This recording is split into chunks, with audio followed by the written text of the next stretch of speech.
Hello students, classical mechanics physics MSc previous की इस series में आपका स्वागत है। आज अपन डिस्कस करेंगे यहाँ आज के लेक्चर में अपना टॉपिक होगा deduction of Hamilton's principle from D Alembert principle. Okay, तो आज अपने को काम क्या करना है कि आज अपन डी एलम्बर्ट प्रिंसिपल की सहायता से हैमिल्टन्स प्रिंसिपल को डिराइव करेंगे। ओके, तो लेक्चर को स्टार्ट करने से पहले अपने को ये जान लेना ज़रूरी है कि हैमिल्टन्स प्रिंसिपल अपना होता क्या है, इसकी फॉर्म कैसे होती है, इसका स्टेटमेंट कैसा होता है। तो हैमिल्टन्स प्रिंसिपल के बारे में अपन ने पहले डिस्कस कर लिया था।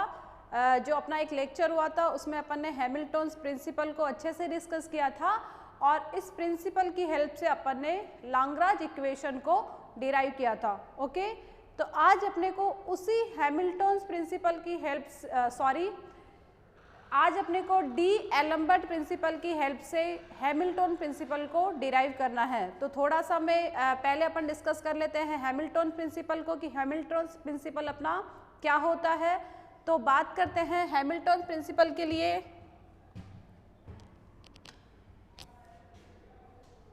सबसे पहले मैं बता देती हूँ कि हैमिल्टन प्रिंसिपल अपना क्या होता है, इसका स्टेटमेंट कैसा होता है और इसका मैथमेटिकल फॉर्मूला किस तरीके से लिखा जाता है।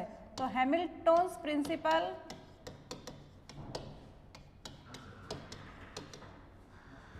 देखिए, हैमिल्टन्स प्रिंसिपल, हाँ, सबसे पहले अपन डिस्कस करते हैं हैमिल्टन्स प्रिंसिपल को। तो हैमिल्टन्स प्रिंसिपल में अपने पास एक सिस्टम होता है और सिस्टम कैसा लेना होता है अपने को, कंजर्वेटिव एंड होलोनोमिक। जो सिस्टम होगा अपना यहाँ पे वो होगा कंजर्वेटिव दैट इज उस फोर्स पे जो उस सिस्टम पे जो फोर्स होगा उसको अपन पोटेंशियल एनर्जी से डिराइव कर सकते हैं। दैट इज वहाँ पे फोर्स की फॉर्म अपने पास क्या होती है, F equals to negative gradient of V। Okay, तो यहाँ पे जो सिस्टम अपन ले रहे हैं वो अपना कैसा है, कंजर्वेटिव है, साथ ही साथ कैसा है, होलोनोमिक। और होलोनोमिक सिस्टम अपना कौन सा होता है, ऐसा सिस्टम जिसपे कांस्टेंट जो लगी हुई हो वो कैसी हो, होलोनोमिक हो, दैट इज एक इक्वेशन की फॉर्म हो। तो जो सिस्टम अपने पास आएगा वो कैसा होगा, होलोनोमिक होगा एंड कंजर्वेटिव होगा। तो जब एक कंजर्वेटिव एंड होलोनोमिक सिस्टम की अपन मोशन कंसीडर कर रहे हैं कोई भी दो फिक्स पॉइंट के बीच में, ठीक है, कि एक अपना सिस्टम है वो मूव हो रहा है एक पॉइंट से दूसरे पॉइंट के बीच में, तो उसकी मोशन को अपन एक लाइन इंटीग्रल के थ्रू क्या करते हैं, डिस्क्राइब करते हैं। और उन दोनों पॉइंट्स के बीच में जो सिस्टम के लिए करेक्ट पाथ ऑफ मोशन होगा उसके लिए क्या कंडीशन अपने पास होती है कि करेक्ट पाथ ऑफ मोशन के लिए जो लाइन इंटीग्रल होगा उसकी वैल्यू क्या होगी, एक्सट्रीमम होगी, या फिर उसको अपन बोलते हैं कि वो लाइन इंटीग्रल कैसी वैल्यू रखेगा, स्टेशनरी वैल्यू रखेगा। ठीक है, और उस पाथ में यदि अपन वेरिएशन देखते हैं तो वेरिएशन अपने पास क्या होती है, दैट इज उस लाइन इंटीग्रल का वेरिएशन अपने पास क्या मिलेगा, 0 मिलेगा। तो अपन मैथमेटिकली इसको किस तरीके से शो करते हैं, मैथमेटिकली अपना लिखा जाता है हैमिल्टन प्रिंसिपल का मैथमेटिकल फॉर्म अपने पास आता है। देखिए, सबसे पहले तो जो लाइन इंटीग्रल अपने पास लिखा जाता है, लाइन इंटीग्रल की फॉर्म होती है S equals to integration from T1 to T2 L dt। Okay, तो करेक्ट पाथ ऑफ मोशन को शो करने के लिए यहाँ अपन इसकी उस पाथ को एक लाइन इंटीग्रल के थ्रू शो करते हैं and correct path of motion के लिए इस लाइन इंटीग्रल की वैल्यू क्या होती है अपने पास, एक्सट्रीमम होती है। ओके, एक्सट्रीमम या फिर इस वैल्यू को अपन क्या लेते हैं, स्टेशनरी वैल्यू।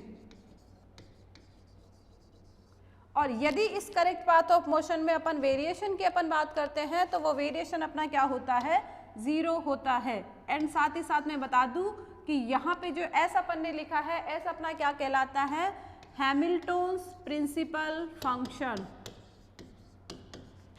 हैमिल्टन्स प्रिंसिपल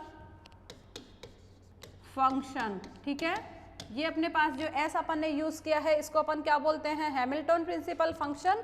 और इस करेक्ट पाथ, इसमें यदि जो पाथ अपने पास आया है उसमें यदि अपन वेरिएशन की बात करें तो वो क्या होता है अपने पास 0 होता है, ठीक है, दैट इज डेल एस।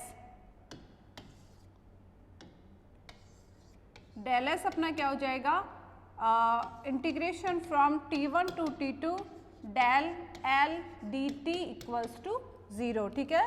तो यहाँ पे वेरिएशन अपन जब देखते हैं इस पाथ में तो वो अपने पास क्या आते हैं, इक्वल्स टू 0 आते हैं, ठीक है। तो जो स्टेटमेंट इसके लिए लिखा जाता है वो होता है for a conservative holonomic system its motion from time T1 to T2, okay. एक सिस्टम है अपने पास जो कि अपने पास एक कंजर्वेटिव होलोनोमिक सिस्टम है, उसकी मोशन एक पॉइंट से जहाँ पे टाइम अपन ले रहे हैं T1 से दूसरे पॉइंट जहाँ पे टाइम की वैल्यू क्या होती है अपने पास T2 होती है, T1 से T2 तक के बीच में सिस्टम की मोशन हो रही है, तो उस सिस्टम की मोशन को अपन डिस्क्राइब करते हैं इस लाइन इंटीग्रल के through. And correct path of motion के लिए इस लाइन इंटीग्रल की वैल्यू क्या होगी, एक्सट्रीमम होगी। और यदि इसमें वेरिएशन अपन देखते हैं तो वो किसके इक्वल आते हैं, 0 के इक्वल, ठीक है।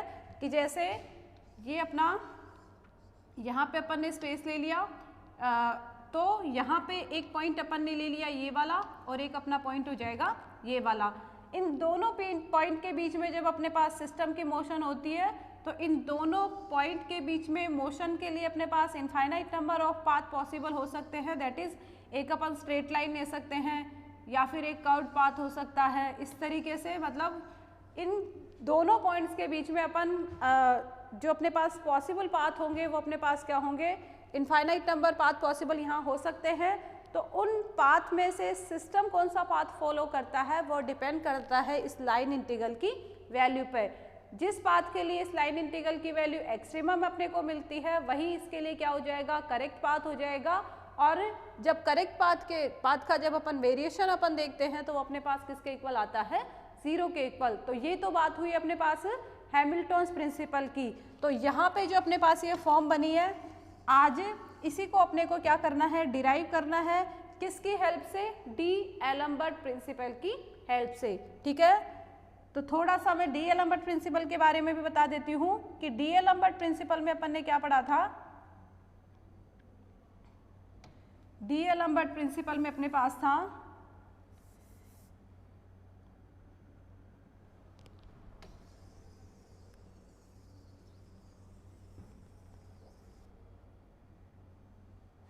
ठीक है। और बात करें यदि अपन डी एलम्बर्ट प्रिंसिपल की तो डी एलम्बर्ट प्रिंसिपल अपने पास क्या था, डी एलम्बर्ट प्रिंसिपल की अपने पास फॉर्म थी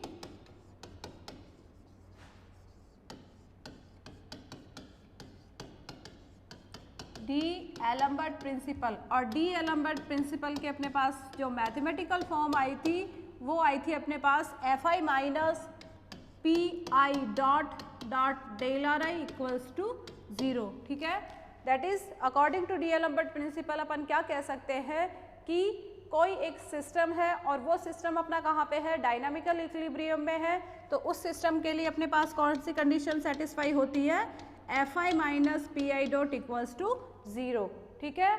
और यहाँ पे यदि अपन क्या देखते हैं कि इस फोर्स की प्रेजेंस में सिस्टम पे जो ये फोर्स लगा हुआ है उस फोर्स का जो वर्क डन आता है अपना किसकी प्रेजेंस में, इस वर्चुअल डिस्प्लेसमेंट की प्रेजेंस में जो वर्क डन होता है वो क्या होता है, 0 होता है, ठीक है। तो ये अपने पास क्या आता है, डी एलम्बर्ट प्रिंसिपल। तो देखिए आज अपने को क्या काम करना है, इस डी एलम्बर्ट प्रिंसिपल की हेल्प से अपने को हैमिल्टन्स प्रिंसिपल को डिराइव करना है। तो स्टार्ट करते हैं आज का अपना काम।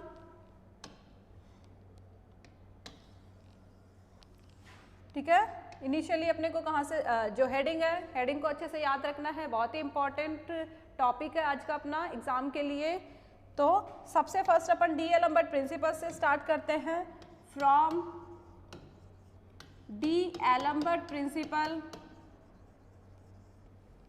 हाँ, और देखो वो जो बात अपन जो मैंने स्टार्टिंग में अपन ने डिस्कस किया था कि यहाँ जो सिस्टम अपन लेके चल रहे हैं, वो जो सिस्टम अपन लेके चल रहे हैं यहाँ पे जिसकी मोशन अपने पास कोई भी दो पॉइंट के बीच में हो रही है, वो कैसा सिस्टम है अपने पास, कंजर्वेटिव एंड होलोनोमिक सिस्टम। ठीक है, तो ये बात अपने को पहले से माइंड में रखनी है कि सिस्टम जो अपने पास है वो कैसा है, कंजर्वेटिव है, साथ ही साथ होलोनोमिक सिस्टम है। ओके, तो स्टार्ट करते हैं अपन from D Alembert principle. D Alembert principle से अपने पास फॉर्म होती है इसकी F I minus P I dot del R I equals to 0। ठीक है, ये अपने पास फॉर्म आ गई डी एलम्बर्ट प्रिंसिपल की। तो देखिए यहाँ इन दोनों टर्म्स को अपन अलग अलग करके लिखेंगे और साथ के साथ देखिए यहाँ पे जो आई इंडेक्स आई है, आई अपना किसके लिए आया है, नंबर ऑफ पार्टिकल्स के लिए। तो नंबर ऑफ पार्टिकल जो अपन सिस्टम कंसीडर कर रहे हैं उसमें नंबर ऑफ पार्टिकल कितने हैं, एन टोटल कैपिटल एन। मैं यहाँ पे साइड में देखो लिख देती हूँ, for conservative holonomic system, for conservative holonomic system containing capital N particles. ठीक है, यहाँ जो सिस्टम अपन लेके चल रहे हैं वो कैसा है, कंजर्वेटिव एंड होलोनोमिक सिस्टम है और जो नंबर ऑफ पार्टिकल अपने पास सिस्टम में है वो कितने हैं, टोटल कैपिटल एन। तो यहाँ पे आई अपना कहाँ से कहाँ वेरी करता है, from 1 to capital N. Okay, तो यहाँ पे आई के अपने पास समझ में आ गई है। तो यहाँ पे जो अपने पास डी एलम्बर्ट प्रिंसिपल से जो फॉर्म आई है उससे अपन दोनों के लिए अलग अलग लिख सकते हैं। फर्स्ट हम अपने पास होगी F I dot del R I minus summation over I P I dot del R I equals to 0। अब यहाँ पे जो सेकंड टर्म है उसमें अपने पास नेगेटिव साइन है तो इसको अपन राइट हैंड साइड में ले जा सकते हैं। तो देखिए अपने पास क्या फॉर्म आती है, summation over I F I dot del R I equals to summation over I P I dot del R I equals to okay.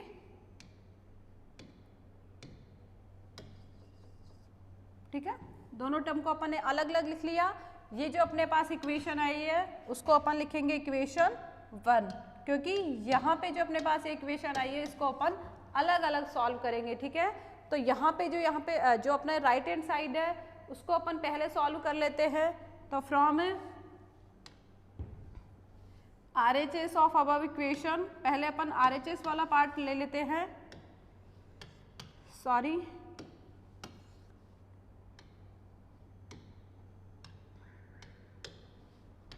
From RHS of above equation. RHS में अपने पास क्या है, यहाँ पे summation over I P I dot del R I. Okay, तो यहाँ पे जो पी आई डॉट है, पी अपने पास क्या होता है, पी आई डॉट को अपन किस तरीके से लिख सकते हैं, पी आई डॉट अपना होता है D P I upon D T.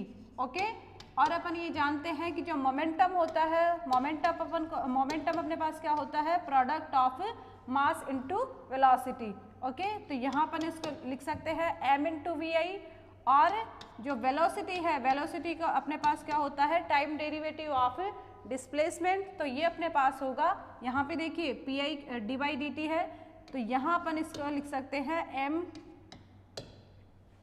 Are I dot. Okay, तो यहाँ पे देखिए यहाँ r के साथ अपने पास एक डॉट पहले से है, और जब अपन इसका डी बाई डी टी करते हैं तो यहाँ अपने पास r के साथ कितने डॉट होंगे, डबल डॉट हो जाएंगे। ओके, तो यही वाली वैल्यू अपन यहाँ पे यूज़ कर लेते हैं। तो यहाँ अपना ये कैसे लिखा जाएगा,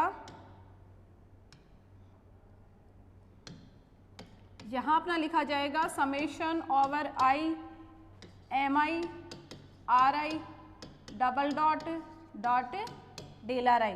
ओके, और फर्दर अपन इसको कैसे लिख सकते हैं, D by D T of M I, क्योंकि यहाँ पर्टिकुलर ith पार्टिकल को अपन लेके चल रहे हैं तो इसीलिए यहाँ पे अपन आई यूज़ कर रहे हैं, M I R I dot into del R I,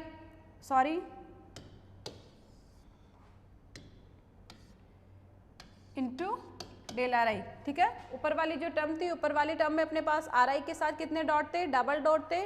तो यहाँ पे अपन ने इसको डी बाई डी टी की फॉर्म में लिख दिया है। नेक्स्ट अपन क्या कर सकते हैं, नेक्स्ट अपने पास आ सकता है इसी वैल्यू को, यहाँ पे अपने पास जो वैल्यू आई है उसको अपन कैसे लिख सकते हैं, ये अपना लिखा जा सकता है summation over I D by D T of M I R I dot del R I. ठीक है, यदि ऊपर वाली फॉर्म को अपन इस फॉर्म में लिखते हैं तो अपने पास क्या आती है, एक टर्म एक्स्ट्रा आती है। ओके, जब अपन यहाँ पे देखो, इसका जब अपन यहाँ पे ब्रैकेट में जो अपने पास क्वांटिटी है, इसका जब अपन डी बाई डी टी करेंगे टाइम के रेस्पेक्ट में, जब अपन का डेरिवेटिव निकालेंगे तो वहाँ अपने पास एक टर्म एक्स्ट्रा आती है। तो जो टर्म एक्स्ट्रा आएगी उसको अपने को एडजस्ट करना रहेगा। तो उसके लिए मैं क्या करती हूँ, यहाँ पे उसको नेगेटिव साइन के साथ लिख देती हूँ। तो वो टर्म होगी अपनी M I R I dot D by D T of del R I. ठीक है, लिख सकते हैं। यहाँ पे समेशन यहीं पे आ जाएगा अपना। ओके, लिख सकते हैं अपन। तो देखिए यहाँ पे सेकंड टर्म में अपने पास क्या है, फर्स्ट टर्म अपनी एज इट इज चलती रहेगी और सेकंड टर्म में अपने पास क्या आ जाएगा, summation over I D by D T M I R I dot del R I, ये अपने पास एज इट इज रहेगी। और जो अपने पास सेकंड टर्म है, सेकंड टर्म में देखिए M I R I dot अपना एज इट इज रहेगा। और यहाँ पे अपने पास क्या है, D by D T of del R I. तो यहाँ अपन क्या कर देंगे, डेल को डी बाई एक दूसरे को यहाँ पे इंटरचेंज कर देंगे। तो अपने पास क्या आएगा, del summation D R I upon D T. और अपने को पता है D R I upon D T अपने पास क्या होता है, आर आई डॉट। ओके, तो यहाँ अपने पास ये टर्म किस तरीके से आ जाएगी, summation over I D by D T of M I R I dot del R I minus summation over I M I R I dot del R I dot. Okay, यहाँ अपन इसको लिख सकते हैं क्योंकि D R I upon D T जो अपने पास मिला है वो किसकी वैल्यू है, अपने पास आर आई डॉट की। तो यहाँ अपन ने D R I upon D T को किस फॉर्म में लिख दिया, आर आई डॉट के फॉर्म में। तो अपने पास इस तरीके से आ जाता है। ओके, तो नेक्स्ट देखिए,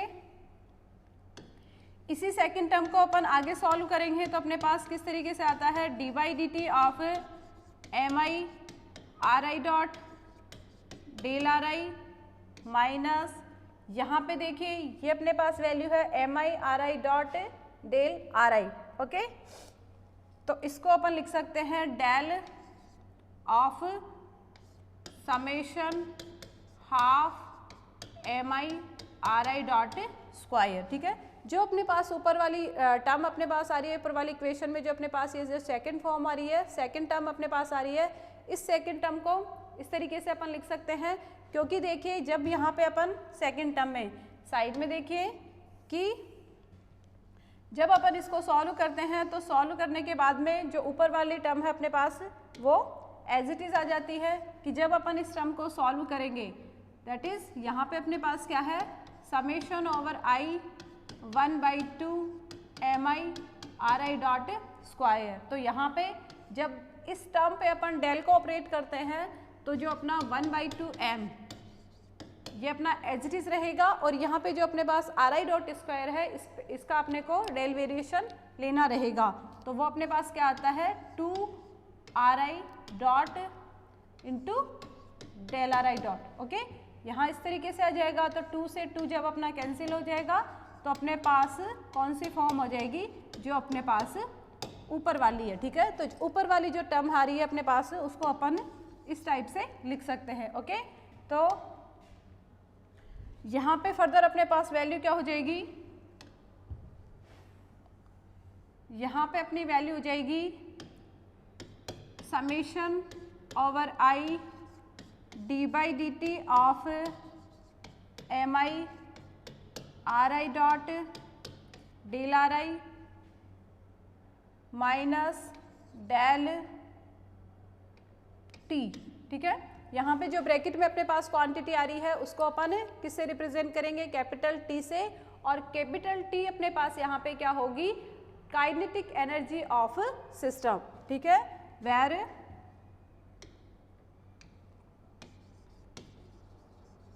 summation over I half M I R I dot किसको रिप्रेजेंट कर रहा है, total kinetic energy of system, total kinetic energy of system. Okay, तो यहाँ पे जो अपने पास फॉर्म बन रही थी इसको अपन किससे रिप्रेजेंट कर सकते हैं, डेल टी से। तो ये अपने पास किसकी वैल्यू आई है, समेशन ओवर आई, जो इक्वेशन 1 की अपने पास क्या थी, सेकेंड टर्म। ओके, इक्वेशन 1 की जो अपने पास राइट हैंड साइड था उसका अपने पास सॉल्यूशन इस तरीके से आ गया। तो यहाँ पे अपन लिख सकते हैं ये अपने पास किसकी वैल्यू है, P I dot del R I. Okay, इसको अपन देंगे इक्वेशन 2। ओके, तो यहाँ पे देखिए इक्वेशन 1 में लेफ्ट, अब अपने को लेफ्ट हैंड साइड को सॉल्व करना है। तो लेफ्ट हैंड साइड में अपने पास क्या आ रहा था,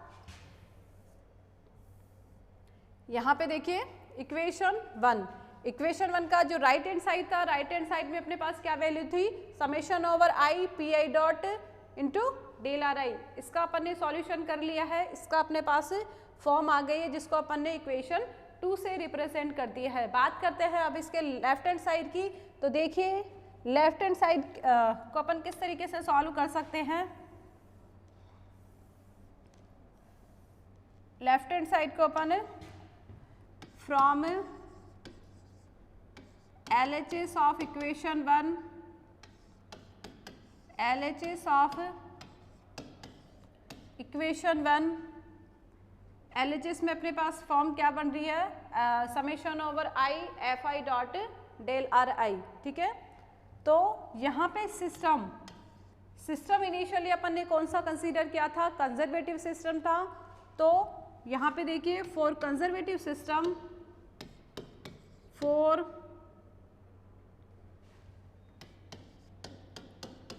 जो LHS में अपने पास वैल्यू है वो अब अपने पास F I dot del R I, इसकी वैल्यू अपने को निकालनी है यहाँ पे।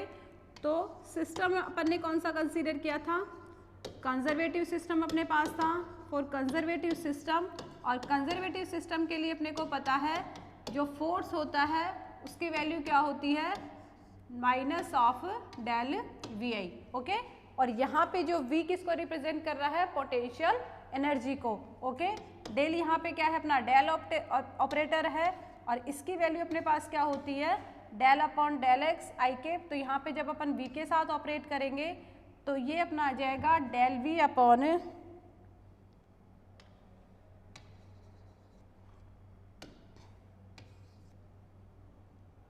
तो ये अपने पास आ जाएगा del V upon del x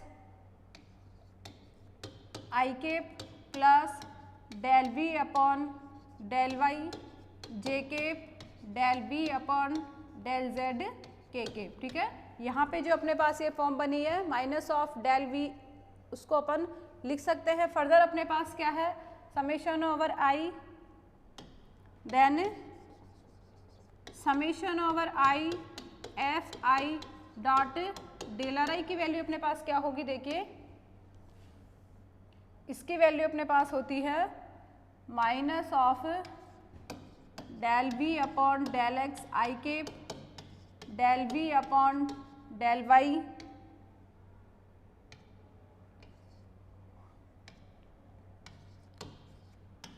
जे cap del V upon del Z K cap. ठीक है, ये तो अपने पास किसकी वैल्यू है, एफ आई की।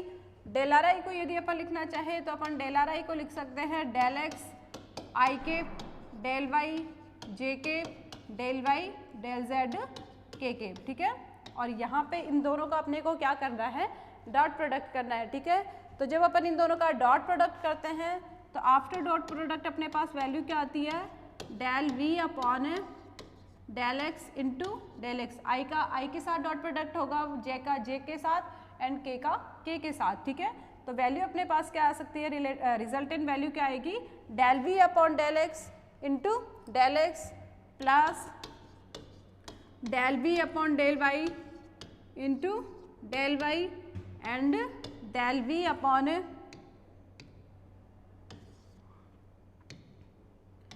Del V upon del Z into del Z। Okay, ये अपने पास वैल्यू आ जाती है किसकी, ये जो अपने पास ऊपर वाली फॉर्म है। ठीक है, एंड अपने को पता है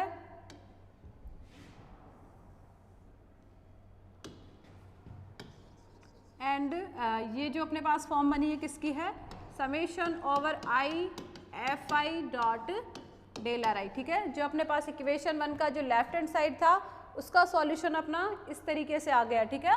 तो यहाँ अपन इसको रखेंगे इक्वेशन 3, ठीक है। जबकि अपने को पता है कि यदि अपन पोटेंशियल एनर्जी का जब अपन पोटेंशियल एनर्जी का वेरिएशन देखते हैं, डेल वेरिएशन अपन देखते हैं, तो वो अपने पास क्या आता है, क्योंकि अपनी पोटेंशियल एनर्जी किसका फंक्शन होती है, जनरलाइज कोऑर्डिनेट का, that is X Y and Z का अपना फंक्शन होगी। यहाँ पे मैं लिख देती हूँ, सिंस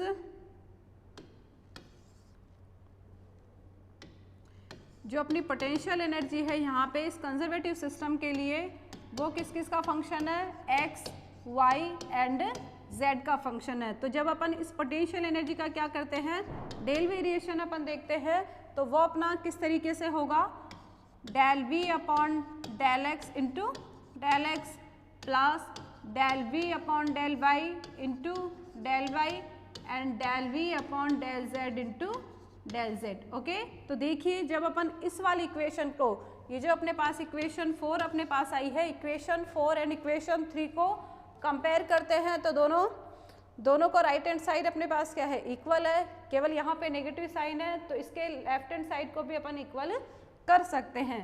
तो यहाँ पर लिख सकते हैं कंपेयरिंग इक्वेशन 3 एंड 4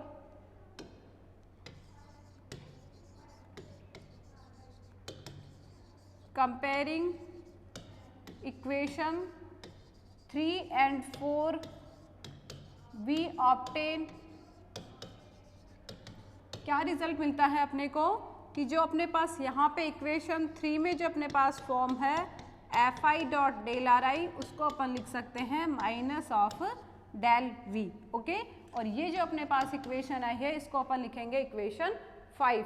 तो जब अपने पास इक्वेशन 1 थी, इक्वेशन 1 का लेफ्ट हैंड साइड अपने पास किसकी वैल्यू थी, लेफ्ट हैंड साइड अपने पास था summation over I F I dot del R I, उसकी वैल्यू अपने पास क्या आई है, माइनस ऑफ डेल वी।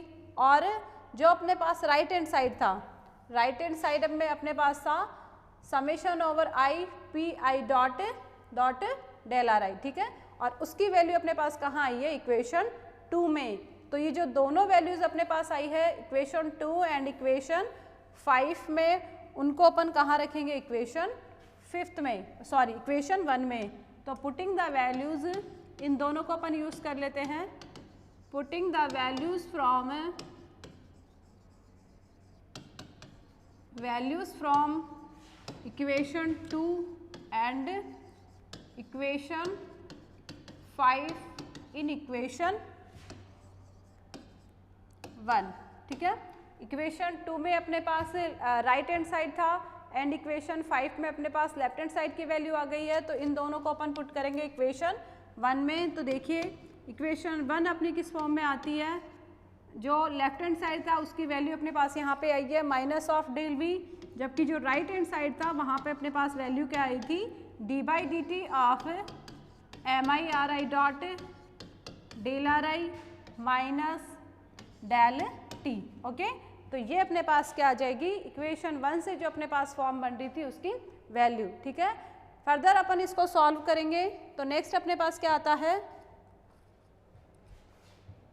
जब इस इक्वेशन को अपन आगे सॉल्व करते हैं तो यहाँ अपन क्या कर सकते हैं, जो अपने पास यहाँ पे राइट हैंड साइड में सेकंड टर्म है उसको अपन लेफ्ट हैंड साइड में लेके आ जाएंगे। तो अपने पास फॉर्म किस तरीके से बन रही है, माइनस डेल वी, यहाँ पे इसके साथ नेगेटिव साइन है तो यहाँ ये अपने को पॉजिटिव मिलेगा एंड राइट हैंड साइड में अपने पास क्या फॉर्म हो जाएगी, M I R I dot into del R I. Okay, अब यहाँ पे देखो अपने पास क्या है, यहाँ पे दोनों टर्म के साथ अपने पास डेल है, तो यदि अपन डेल को कॉमन ले लेते हैं तो अपने पास फॉर्म किस तरीके से आती है, डेल टी माइनस वी, जबकि अपना जो राइट हैंड साइड है वो अपना एज इट इज रहेगा, M I R I dot into del R I, ठीक है। अब यहाँ पे अपने को काम क्या करना है, देखो रिजल्टेंट अपने को कहाँ पे जाना है, हैमिल्टन्स प्रिंसिपल, सॉरी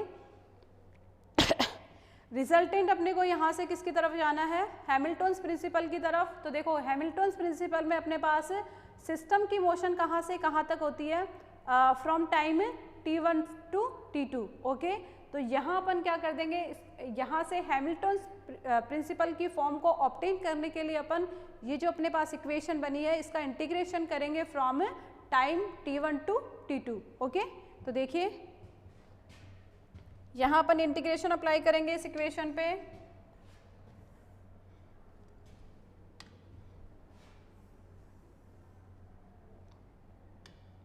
तो लिख सकते हैं अपन integrating above equation,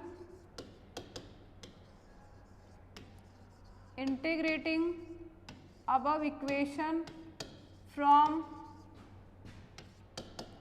time T1 to T2 we obtain, यदि जो अपने पास इक्वेशन की फॉर्म बनी है उसका यदि अपन इंटीग्रेशन करते हैं तो देखिए लेफ्ट हैंड साइड में अपने पास फॉर्म किस तरीके से बनती है, integration from T1 to T2 del, sorry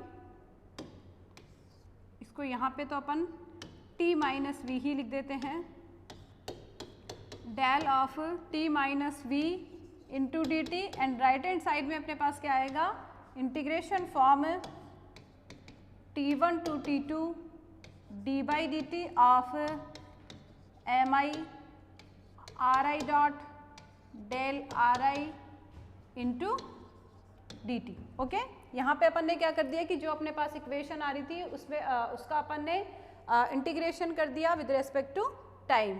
तो यहाँ देखिए, यहाँ लेफ्ट हैंड साइड में अपने पास जो ब्रैकेट में क्वांटिटी है T माइनस वी, वो किसको रिप्रेजेंट कर रही है अपने पास, लाग्रांजियन को, क्योंकि अपने को पता है अपन ने पिछले लेक्चर्स में अपन ने डिस्कस किया था कि जो सिस्टम का लाग्रांजियन होता है वो किसका फंक्शन होता है, वो उसकी फॉर्म अपने पास होती है T माइनस वी। सिंस तो अपन यहाँ पे जो अपने पास ये फॉर्म आ रही है इसको अपन ने लाग्रांजियन से रिप्रेजेंट कर सकते हैं। सिंस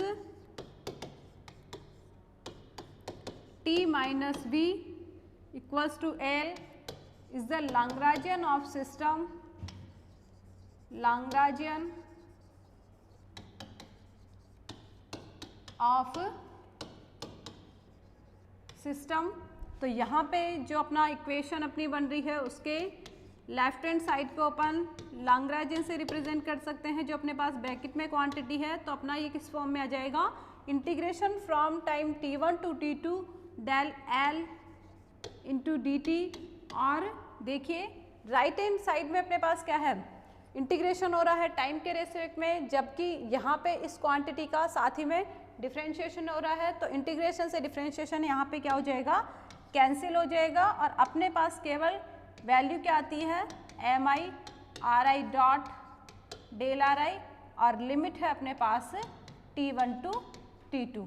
ओके, तो यहाँ पे देखिए अपने को इसकी लिमिट पे बात करनी है कि यहाँ पे देखिए जो अपना हैमिल्टन्स प्रिंसिपल होता है, हैमिल्टन्स प्रिंसिपल में यहाँ अपन क्या कंसीडर करते हैं कि कोई भी दो फिक्स पॉइंट के बीच में अपन सिस्टम की मोशन को कंसीडर करते हैं। तो ये अपने पास क्या होता है, इनिशियल पॉइंट होता है, दैट इज ये अपना P पॉइंट होगा और ये अपना Q पॉइंट होगा। ठीक है, तो यहाँ पे सिस्टम की इन दोनों पॉइंट्स के बीच में अपने पास infinite number of path possible हो सकते हैं सिस्टम की मोशन के लिए, और करेक्ट पाथ ऑफ मोशन को अपन एक लाइन इंटीग्रल्स के थ्रू डिस्क्राइब करते हैं, और वही अपना क्या कहलाता है, करेक्ट पाथ ऑफ मोशन के लिए अपना लाइन इंटीग्रल कैसी वैल्यू देता है, एक्सट्रीमम वैल्यू देता है, और वेरिएशन उसमें क्या आते हैं, 0 आते हैं। ठीक है, तो इन दोनों पॉइंट्स के बीच में अपने पास बहुत सारे अपने पाथ कंसीडर मान सकते हैं। ठीक है, इस तरीके से। और बात करें यहाँ पे अपने पास टाइम कितना होता है, T1, और दूसरे पॉइंट पे अपना टाइम क्या होता है, T2 होता है। ठीक है, तो यहाँ पे भी अपने पास सिस्टम के आर के लिए कोई फिक्स वैल्यू होती है, और एंड पॉइंट पे भी अपने पास सिस्टम आर के लिए क्या होती है, जो पोजीशन वेक्टर को रिप्रेजेंट कर रहा है उसके लिए कोई ना कोई फिक्स वैल्यू होती है। ठीक है, तो जब अपन इसमें वेरिएशन देखते हैं, डेल आर आई अपन निकालेंगे एट T1 एंड T2, तो वो अपने पास क्या हो जाएगा, 0 होगा। तो यहाँ अपन लिख सकते हैं कि since R1 RI at T1, RI at T1 and Ri at T2। ये दोनों अपने पास क्या है, एंड पॉइंट है सिस्टम के लिए, सिस्टम के पाथ के लिए are the end point of path and they have and system has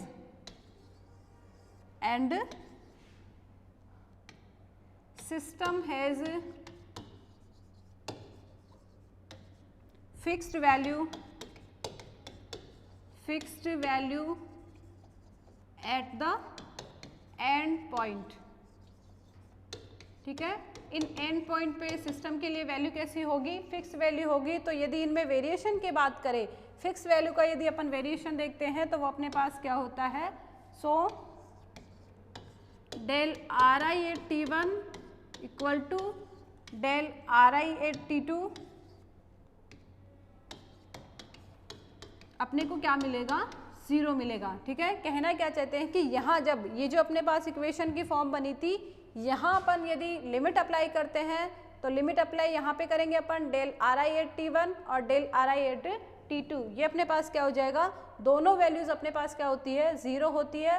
तो यहाँ इस इक्वेशन में, इसको यदि मैं इक्वेशन 6 लिखती हूँ तो इक्वेशन 6 में यहाँ पे ये जो अपने पास राइट हैंड साइड है ये अपने पास क्या हो जाएगा, 0 हो जाएगा।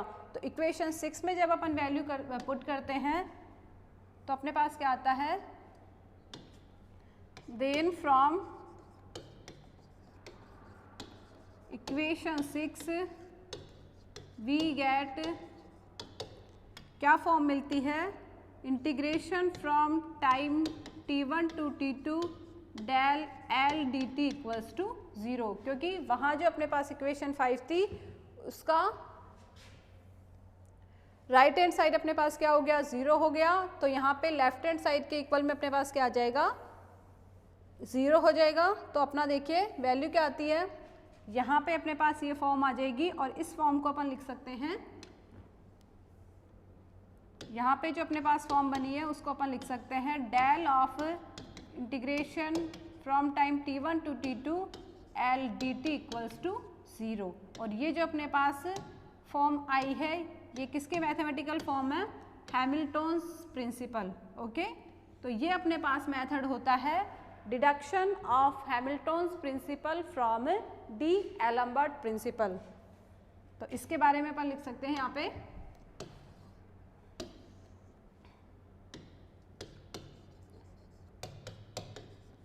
दिस इज द, या फिर above equation represent, above equation represent the Hamilton's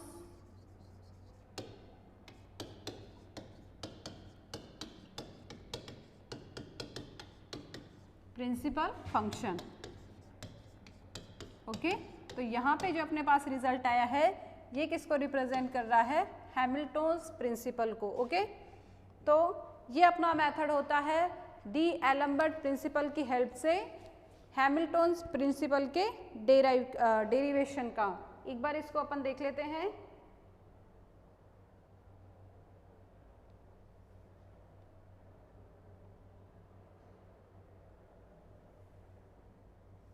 एक बार मैं दोबारा बता देती हूँ कि यहाँ अपन ने क्या क्या काम किया था।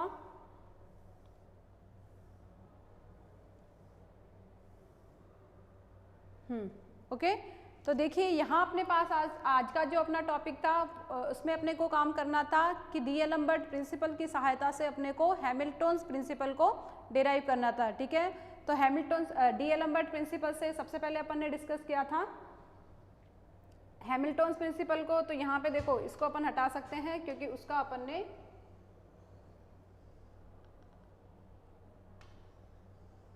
डिस्कशन कर लिया था। ओके, तो डी एलम्बर्ट प्रिंसिपल से अपने को पता है कि डी एलम्बर्ट प्रिंसिपल का जो रिजल्ट होता है अपने पास इस तरीके से लिखा जाता है F I minus P I dot del R I equals to 0। तो यहाँ ब्रैकेट में जो अपने पास क्वांटिटीज़ है उनके लिए उनको अपन ने अलग अलग लिख दिया। तो यहाँ पे अपने पास इक्वेशन 1 में 2 टर्म आई है। फर्स्ट जो LHS अपने पास वो है summation over I F I dot del R I और इक्वल उसके क्या हो जाएगा summation over I P I dot del R I. तो यहाँ अपने पास जो इक्वेशन 1 आई है उनको अपन ने अलग अलग सॉल्व कर लिया। सबसे पहले अपन ने राइट हैंड साइड को सॉल्व किया है। तो जब अपन ने राइट हैंड साइड को सॉल्व किया है तो अपने पास इक्वेशन 2 आई है और इक्वेशन 2 किसको रिप्रेजेंट कर रही है value of P I dot del R I. तो यहाँ अपने पास इसकी वैल्यू अपने पास इक्वेशन 2 में आ गई है। इसी तरीके से अपन ने इसके LHS को सॉल्व कर लिया है और LHS की वैल्यू अपने पास क्या आ रही है minus of del V I. Okay, तो ये जो दोनों वैल्यू अपने पास आ रही है इनको अपन ने इक्वेशन 1 में पुट कर दिया है। तो इक्वेशन 1 की फॉर्म अपने पास इस तरीके से बन जाएगी और यहाँ पे ये जो डेल वाली टर्म है इनको अपन ने एक साथ लिख दिया। तो ब्रैकेट में अपने पास जो क्वांटिटी आई है t माइनस वी वो किसको रिप्रेजेंट करेगी लैग्रेंजियन ऑफ द सिस्टम को। एंड नेक्स्ट स्टेप में अपन ने इंटीग्रेशन अप्लाई कर दिया from time t1 to t2। तो जो यहाँ अपनी जो लेफ्ट हैंड साइड होगी आफ्टर इंटीग्रेशन जो अपने यहाँ पे राइट हैंड साइड होती है वहाँ अपने पास क्या आता है वेरिएशन एट एंड पॉइंट और वो अपना क्या होता है 0 होता है। तो इस इक्वेशन की जो इक्वेशन 6 की जो अपने पास राइट हैंड साइड होती है वो अपने पास 0 हो जाती है और अपने पास जो रिजल्ट आता है वो किसको रिप्रेजेंट करता है हैमिल्टन्स प्रिंसिपल को। तो ये अपना मेथड है derivation of Hamilton's principle from D Alembert principle. Okay, तो नेक्स्ट जो अपना लेक्चर होगा नेक्स्ट लेक्चर में अपने को क्या करना है इसी डी एलम्बर्ट प्रिंसिपल की हेल्प से अपने को लैग्रेंज इक्वेशन को डिराइव करना है किसके लिए नॉन कंजर्वेटिव सिस्टम के लिए। ओके, तो वो अपन अगले लेक्चर में करेंगे।